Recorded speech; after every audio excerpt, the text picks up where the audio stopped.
Hello and welcome to a special edition of Cracking the Cryptid. Well, is it special? No, it's not really special for me. It's annoying for me. Yesterday, actually earlier on today, nearly yesterday, it's very nearly midnight, I did this puzzle called Roman Whispers by the mighty Phistomefel. This is a puzzle of absolute genius and joy. However, after about 50 minutes, I had a logical flaw in my solution, and I wanted to address that.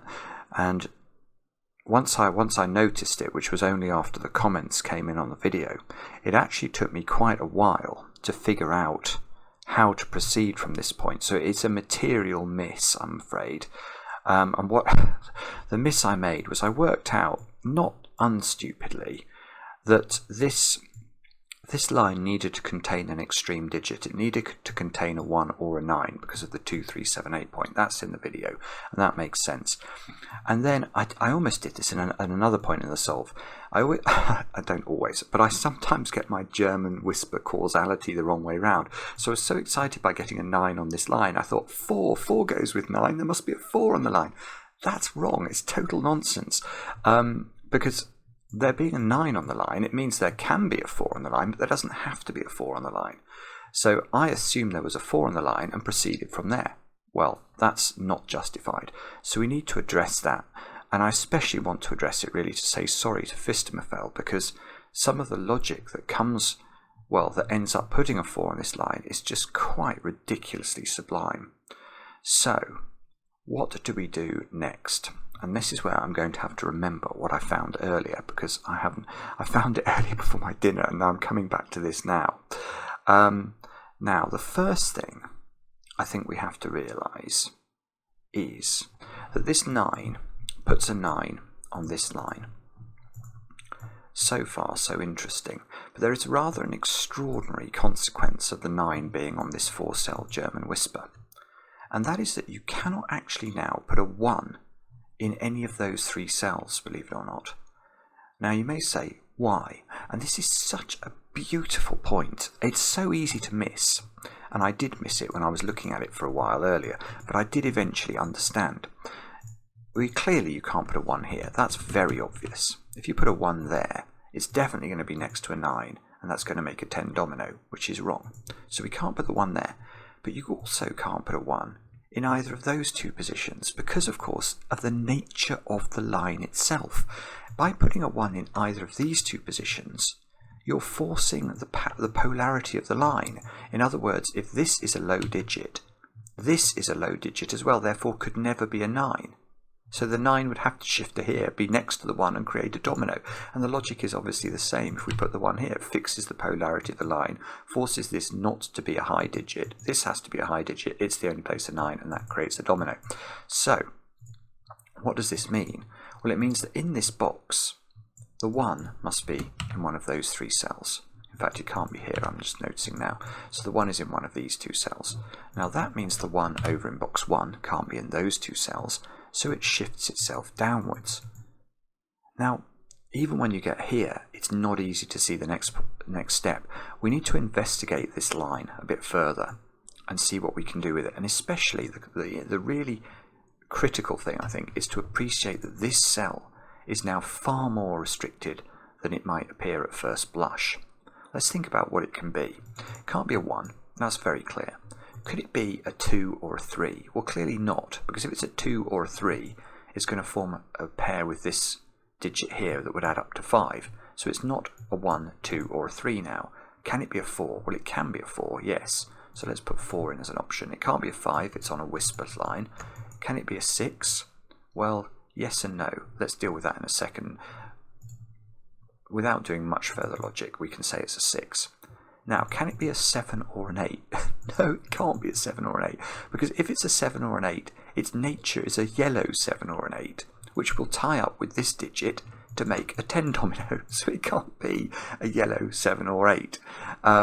It could be a 9. So at the moment, we can say that this digit could possibly be 4, 6, or 9. Now, we can do better than this, though. The first thing to say is let's imagine can this be a 9? Because this is such a beautiful piece of logic. If this is a 9, we now know the polarity of the line again. These two digits must be low. Well, they can't be 1, and neither of them can now be a 4, because if we put 4 here, it has to be surrounded by double 9. If we put 4 here, this has to be a 9 to be 5 away, and there are 2 9s in the box. So this becomes, you've guessed it, a 2-3 pair. 2 and 3 add up to 5, so it's a domino that adds up to 5, and that's broken. So we can't do this. It won't work. So we can get rid of all of these options and get rid of 9 from this cell. Now, we're just left with the 4 and the 6. Now, it's not too difficult now to see why this can't be a 6. If it's a 6, it has to have a 1 next to it on the line. We went to great lengths to show you couldn't put a 1 here. You can't put a 1 here because it's going to have a 9 next to it. So this can't be a 6 and has to be a 4. And that puts a 4 on this line, and from there the solve can continue in the manner that I asserted it did before. Isn't that a shame? Isn't that a shame? Because, I mean, I'd love to have found this. It would have made the video about 25 minutes longer, I think. It took me ages to find this. But then I'd have taken more of your times on a Friday night, and I'd have felt guilty. But I would have felt less guilty than I feel about mucking up this point for Phistomeffel's puzzle, because, I mean, it's just sublime, isn't it? It's just more genius that was inherent in the puzzle that I never appreciated at the time. I do appreciate it now. I hope you appreciate me talking you through it, and I'm really sorry I missed it when I was solving it earlier on today. And we'll be back later with another edition of Cracking the Cryptic. So I'm back because this is a sort of second part to the video that we're going to release today. One part where I explain the gap in my logic at about 50 minutes into the main video. But I also wanted to share with you that I actually had an email from Phistomefel. I actually had 2 emails from Phistomefel late last night. I'd written to him to apologise for making the logical mistake in his puzzle, and he was very kind about that. And he also shared with me a couple of thoughts about how one could think about the break into this puzzle in a slightly, I think, more elegant way than the way I thought about it. So if you remember what I did in my solve, was I sort of explored the initial digits here and worked out every single possible way that the horseshoe could work. But what Phistomefel notes is that you can do this conceptually, and it's really beautiful. If you think of this digit, let's just call it x. Now let's consider where the digit 10 minus x can go on this horseshoe. Now obviously, because of the rules about not having dominoes adding up to 10, 10 minus x, if this is, let's make this digit x, 10 minus x can never go in an orthogonally adjacent square, because that will create a domino that adds up to 10. But it also can't go here, because if this was 10 minus x and this was x, the polarity of the German whisper line is now wrong, because let's say this is high, this should be high, it shouldn't be low. So the consequence is that these 2 digits are adding to 10. You can't put a 5 on a German whispers line, so one of these is high and one of these is low, and therefore they can't be separated by just one cell on a German whispers line.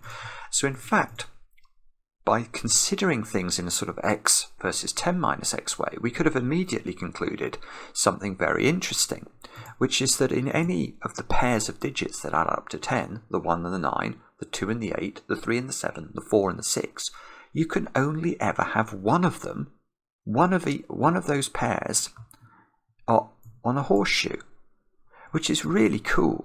And that immediately tells you that there must be a 4 or a 6 on the horseshoe, and then you can quickly rule out these 2 squares for being 4s or 6s, because if either of these were 4 or 6, you'd have to put 2 9s or 1s on the horseshoe, and that obviously won't work from a Sudoku perspective. So actually we could have got to this point, we could have got to the point of understanding the nature of the horseshoe very quickly and very elegantly had I had that thought. I'm sorry, silly brain. Now, let's take this further though, because what Phistomefel says, and it's really it's very valid, is that rather than do it the way I did, which was sort of to, you know, think about, well, could this be 4, 9? That's the way I did it. Which there were a couple of comments that says, is this bifurcation? Well, it's not that far away, to be honest. My own definition of bifurcation is where I put something in the grid because I can't foresee the result. And although I could have probably foreseen everything in my head, it would have taken me a much longer time and been a very strange video. So yeah, did I bifurcate? Perhaps I did. I didn't need to, for reasons that Phistomefel explained to me. So the way to think about this is to say, okay, well, now we know that there's definitely a 4 or a 6 on an end of any horseshoe in the puzzle. So let's just label up. We know one of these digits is a 4 or a 6. And we know one of these digits is also a 4 or a 6, but it's different to whatever we put on this one. So we can reach this situation of sort of colouring. Now, we also know that whatever this digit is, it will force a digit 5 away from it. So if this is a 4, this would have to be a 9. If this is a 1, this has to be a 6. Sorry, if this is a 6, this has to be a 1. I nearly did exactly what I did in the video yesterday.